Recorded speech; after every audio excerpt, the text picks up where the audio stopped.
Hey everybody, it's Leanne and I hope you're having a great day. I know I am because today's topic is going to be on words of possession.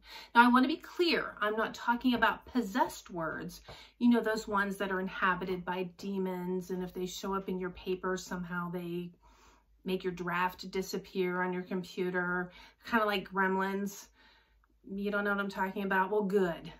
I'm going to stop talking about them because I don't want to speak them into existence. All right, so why did I choose this topic to share with you? Well, I've been teaching, as many of you know who've watched my videos, I've been teaching for about 2 decades now. And when working with students, one of the things that I find whenever I'm proofing their papers, I'm checking their papers, is I find that they're using words of possession incorrectly. And I know it's not because they don't understand what words of possession are or what word that they're trying to communicate to me.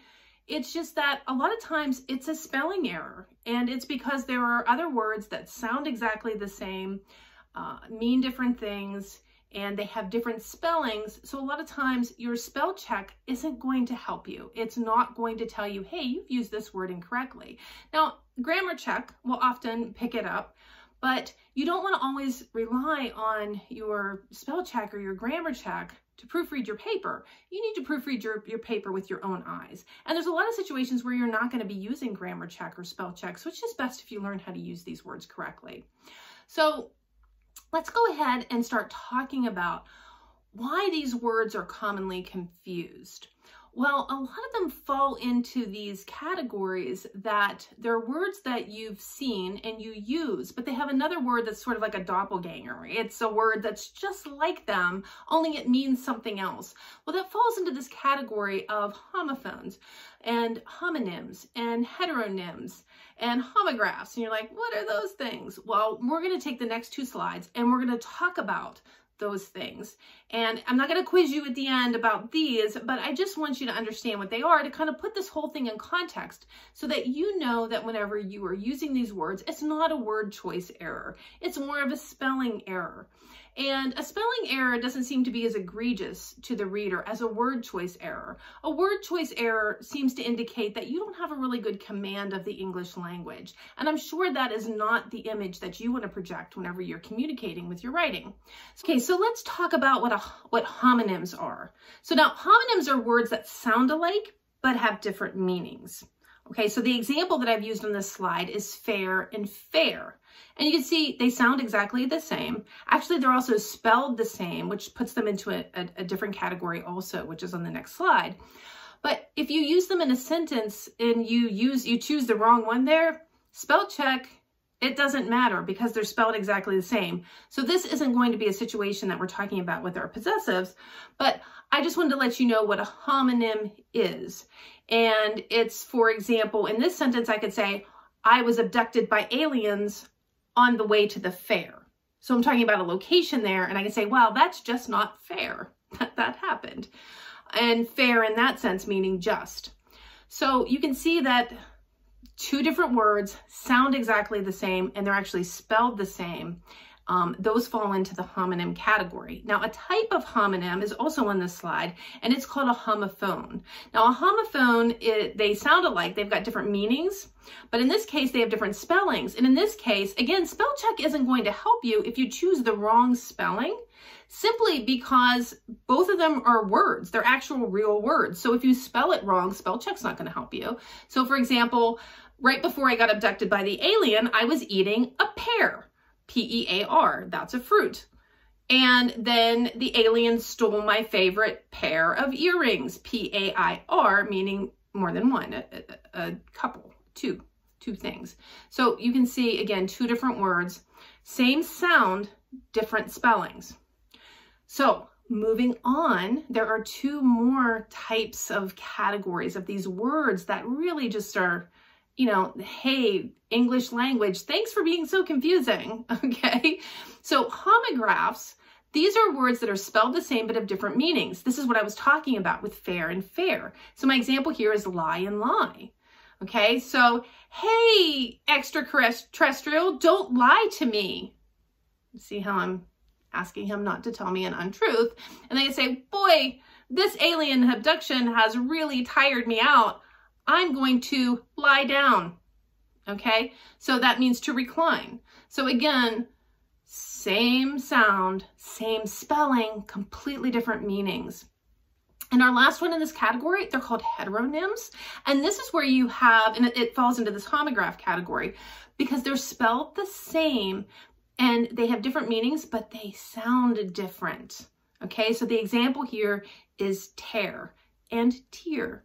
So, hey, extraterrestrial, I'm going to tear up your alien manifesto because I'm tough during this alien abduction. And I'm certainly not going to cry one last tear for you when you get caught. See, I'm kind of getting mean to my abductor now. But you see how I used those two words, two entirely different words. They sound differently, but they are spelled the same. So, hey, this sometimes can be confusing for people who have been speaking English their entire lives. Imagine how confusing this would be for somebody who's trying to learn English. So I think this is just a good lesson overall to understand that those things exist, these categories of words, and they often result in us using the wrong one in the wrong place or misspelling them somehow. Okay? So what are the pesky possessives that I'm talking about that cause confusion? You see that alliteration there? English nerd right here. That's right. So the pesky ones that I've noticed over the last 2 decades are, there's 4 of them. It's, your, their, and whose. And if we could just get a handle on how to use these correctly with the right spelling, you guys should be fine. And this will help improve your writing, and it'll show that you have a good command of the English language. Now, the ones I'm not going to cover are ones that I don't find that people are having difficulty with. And those would be like his and her and yours and theirs. You want to know why? Because they don't have a homonym, homograph friend hanging around out there that sounds just like them, but has a different meaning and perhaps a different spelling. So that's why I'm not covering those today. I'm going to cover the ones that people tend to somehow misuse. And I personally think it's because of misspelling, not because they don't know which word that they want to use or which word that they want to communicate. All right, so while we're on the topic, I thought I would talk about the difference between a possessive adjective and a possessive pronoun, because I thought I might get some questions about these, because these are things, if you're studying, grammar and punctuation, etc., you may find that these are topics that you're going to be covering, and I might as well just cover it here because we're talking about possessive pronouns. When you use a possessive as an adjective, you're using it right in front of, and you can see my bullet points here and descriptions, but you're using that possessive right in front of a noun where you're describing the ownership of that thing. Okay, so for example, it was his coat. Now, the word of possession that I'm using there is the word his. It is placed right before a noun, which is coat. And the purpose of the word his is to indicate the ownership of the coat. And in that case, we know it belongs to somebody who identifies as a him. Okay, so his coat. All right, so that one's pretty easy, right? Possessive adjective. Now, sometimes you'll find a word of possession and it's being used as a possessive pronoun. In this case, it's standing alone. It is not right in front of the noun of the thing where you're describing the ownership. It's still describing ownership, but it's in a different place in the sentence. So it's not that it's a different word or that it has a different function per se. It's how you are using it in the sentence that helps us identify what it is, as far as, it's where you would diagram it in a sentence. Okay, so an example would be, the book on the table is his. Now you can see how far apart the word book and his are, but clearly in that sentence, aren't we describing whose book that is? Right? The book on the table is his, but his sort of is off by itself. In that case, it is being used as a possessive pronoun. You can also take the word book completely out of the sentence, and the word his can actually replace the noun book. And you could say something like, his is on the table, and that would indicate the book. His book is on the table. And you can actually use it that way, and in that case, it's a possessive pronoun. Make sense? I hope so. All right, so let's just get into our pesky possessives that are causing confusion. And my first word group are going to be its versus its. It's like smackdown, right? These two versus each other. So I want you to look at these two sentences and I want you to think to yourself, which one goes where? All right, sounds like you have made your decision, and I hope that when you look at this, you will say, yes, I'm exactly right. Okay, I hope that you are. Now, there's a couple of reasons I chose this one first, because it's the one that I saw the most errors in over the last 2 decades. This one right here. And so you can see in that first sentence where the cat hid its plans for mutiny under the bed. You need to keep an eye on that cat, by the way. Okay, you know, a mutiny is an uprising. It's like a revolution. You don't want your cat doing that. But the cat hid its plans for mutiny under the bed. And you can see that's ITS without an apostrophe. In the second sentence, IT apostrophe S, it's no longer safe here. IT apostrophe S is a contraction for 2 words, either it is or it has. In that sentence, it would be it is no longer safe here. And you can see I have that as a test to see if you're using it correctly there. If you use it in the first sentence, the cat hid it is plans for mutiny under the bed. That doesn't make any sense. And you're not going to use it there because ITS is the possessive of it.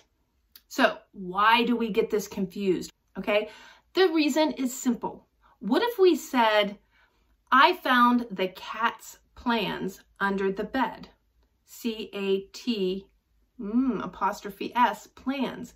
Why would we say cat's plans with an apostrophe S? Because that's how we show possession when we're dealing with something like cat, or even like, I saw Jimin's plans. Jimin apostrophe S. So if I put cat's plans, C-A-T apostrophe S, plans, right? That makes us feel all happy and warm and fuzzy because we've showed possession. We've showed whose plans those are. They're the cat's. Okay, so just remember that the test is if anytime you're just going to spread that out and you're going to use all of those words of contraction, it is or it has, depending on your sentence. You're going to use that test. If it makes sense, you're going to put your apostrophe S in there because you know it's a contraction. If it doesn't make sense, then you're going to use ITS, which, thank you, English language, is the possessive of the word it, and it doesn't take an apostrophe because think about it, his doesn't take an apostrophe, her or hers doesn't take an apostrophe. So you see how we aren't going to get those things confused anymore. All right, so let's check out the next group. Your versus your. I'm gonna give you a second to look at the example and see if you can use the test I just talked about, but use it here. Know what you got? All right, good. All right, here we are. Did you get that? I hope so. So you're in danger. That one has the apostrophe because that's the contraction. You are in danger. You see how I'm using the test. Versus your cat is planning a mutiny. I'm really trying to communicate this message to you. If you have a cat, you should start looking for these plans of mutiny. All right, so your is the possessive of you. So that shows and indicates ownership of the cat. It's your cat. Okay, so you see how that test really works and really helps us out. And again, you can also see, I'm sure, how these words sound exactly the same. They're spelled differently. And your spell check is not going to pick it up because they're both real words. So again, grammar check might get it, but do you want to count on that 100%? Not always. You want to be able to know what you're doing so you don't have to worry about spell check and grammar check so much. All right, so don't forget the rule. All right, let's try another group. There versus there versus there, another smackdown. This time we're adding an additional word. We're talking about 3. Check this out and see if you can properly place the words. Okay, you got it? I know you do. I know you used that test, didn't you? You used that test because now you're like, yeah, the contraction, they are, right? That's what there is. Okay, the other 2 words, a little bit trickier, but you can use that test to ferret out which ones work where. Okay, you know if it works, if you can say, they are staring at my house. That's the second sentence. That's the correct placement for there. okay, with the apostrophe. You use that one there. But then the question is, which one do I use? T-H-E-I-R or T-H-E-R-E? Now, these are two different words, obviously. I have a fun way to try to remember which is which. All right, so here's how you can decide whether or not you should use the word there versus the word there. See, they sound exactly the same. I need to keep spelling them out for you. How about the first one? T-H-E-I-R. Now, think about this situation. If somebody passes away, or, you know, you just want to describe somebody who's due to get some material items or some possessions or some land when somebody passes away, they are called an heir. Like Prince William is the heir to the throne. That is spelled H-E-I-R. He is an heir, and that indicates that he is entitled to the possession of certain things. And it goes with time, you know, somebody has to pass on but for him to be an heir. However, if you notice the word T-H-E-I-R has the word heir in it, that's an easy, fun way to remember that there is the possessive. So it also helps you spell it because it's spelled E-I in the middle there, T-H-E-I-R. So it's the possessive of the word they. So anytime you want to use the word of possession, you're going to be using that one. Now the other one, T-H-E-R-E, indicates a location like, hey, look, there's an alien that abducted me over there. Right? Okay. So the word here, H-E-R-E, is also location. And you notice that is contained in the word there, T-H-E-R-E. So it's another way that you can kind of remember. This one has a location in it, and there and here are both locations, and there and heir both talk about possession. So that's how I'm going to remember when and how to use that. So I hope those little tests help you, along with the contraction test where you're taking they plus are. All right, let's look at the last group, whose versus whose.